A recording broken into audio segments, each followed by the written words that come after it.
Welcome to invest कार explains. आज हम बात करेंगे सर्कुलर डेट के बारे में।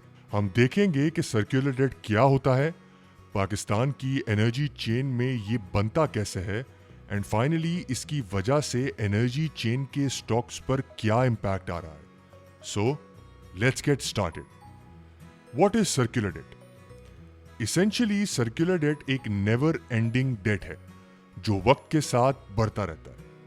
सर्कुलर डेट किसी भी इंडस्ट्री में हो सकता है, लेकिन पाकिस्तान के कॉन्टेक्स्ट में ये एनर्जी चेन में वाज़े तौर पे पाया जाता है। बट सबसे पहले एक सिंपल एग्जांपल में देखते हैं कि सर्कुलर डेट और वर्किंग कैपिटल में क्या फ़र्क है। लेट्स से एक होलसेलर के पास एक कंपनी की नई प्रोडक्ट आई है। ये होलसेलर ये प्रोडक्ट्स लेके रिटेलर के पास जाता है और टोटल 10,000 रुपए की प्रोडक्ट्स रिटेलर्स को बेचने के लिए देते on credit. The deal is जैसे जैसे वो प्रोडक्ट सेल होगा, रिटेलर्स उसके पैसे होलसेलर्स को देते रहेंगे। बट सिंस ये चेन चलती रहनी चाहिए, होलसेलर हमेशा 10,000 रुपए का क्रेडिट रिटेलर्स के पास रखेगा। This is simple working capital cycle. ये सर्कुलर डेट में उस वक्त कन्वर्ट होगा जब रिटेलर हर साइकिल के साथ और ज्यादा क्रेडिट डिमांड करेगा। So now you know the difference between working capital cycle and circular debt. Now let's quickly move towards Pakistan's energy circular debt.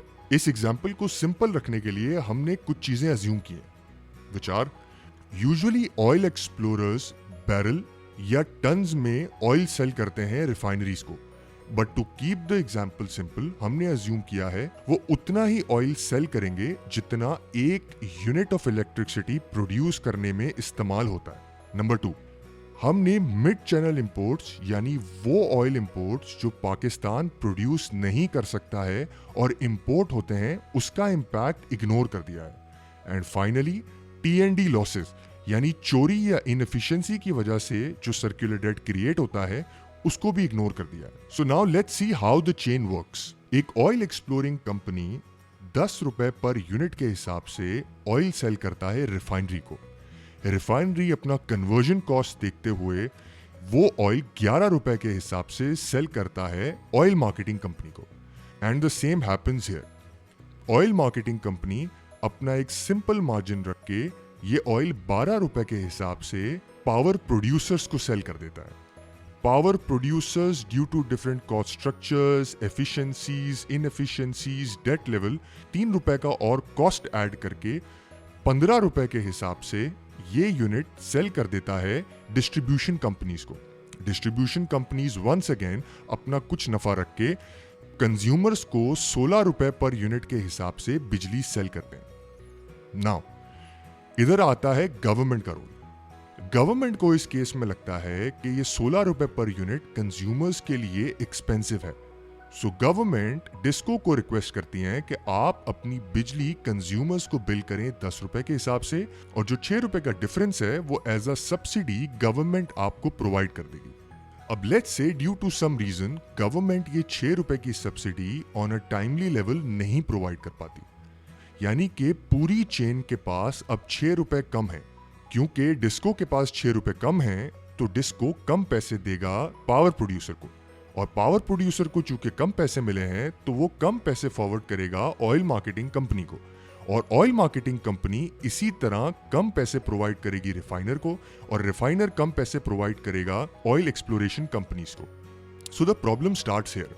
चूंकि पाकिस्तान के अंदर सारे oil and gas explorers government owned entity हैं, government कहती है इनको to keep producing oil despite the fact कि उनको पूरे पैसे अपने ऑयल के नहीं मिल रहे हैं। सो अगली साइकिल के अंदर oil and gas exploration company फिर 10 रुपए यूनिट के हिसाब से पूरी चेन में ऑयल प्रोवाइड करेगा। Now let's see what happens अगर ऑयल की प्राइस इंटरनेशनल मार्केट में बढ़ जाए। लेट्स से ऑयल था $50 पर barrel and now it is $100 a barrel. So oil and gas exploration अब 10 रुपए की जगह 20 रुपए पर यूनिट के हिसाब से रिफाइनर को तेल बेच रहा है। इस पूरी चेन का नफा बरकरार रखते हुए कंज्यूमर की प्राइस बनती है 25 रुपए। Once again the government comes in, ask electricity distribution company to sell it at 10 रुपए, और जो 15 रुपए हैं वो हम प्रोवाइड करेंगे as a subsidy. So once again government किसी रीजन की वजह से ये प्रोवाइड नहीं कर पाती है। सो जो पहली साइकिल में 6 रुपए शॉर्ट थे, इस साइकिल में 15 या 16 रुपए शॉर्ट होंगे। So now you know Pakistan की एनर्जी चेन के अंदर सर्कुलर डेट कैसे क्रिएट हो रहा है। अब हम बात करते हैं इन स्टॉक्स की वैल्यूएशन के बारे में। जब भी कोई आम एनालिस्ट किसी कंपनी को वैल्यू करता है तो वो ये अज्यूम करता है कि जितना कंपनी की अर्निंग्स हैं उतना ही कंपनी का कैश फ्लो है।